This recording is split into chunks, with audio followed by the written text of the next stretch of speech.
колку ти влијаеше еве и во одговорноста кон работата, тоа што го работеат твоите? Кај нас, како што е сега на ќерка ми тешко, што треба 100 пати повеќе да работи, нели, за да докаже некој работи. Истото било и со мене, зашто сум требала да работам многу повеќе него дете на, да речем, на родители кои што работат во банка или не знам, не се медиумски личности. До ден денеска се што ќе направам, добро е уште малку поработи на нешто, значи никогаш не е до крај добро. Јас сум ги гледала и сум била присутна кога ни работеле и вежбале со сати додека не попаѓаат.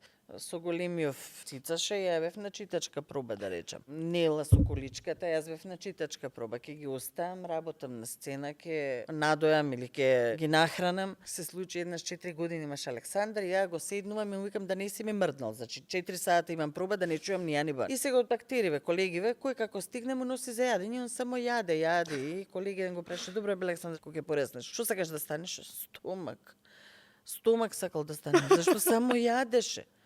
Зашто сите му носе да грицка, да јаде, за да биде мирен.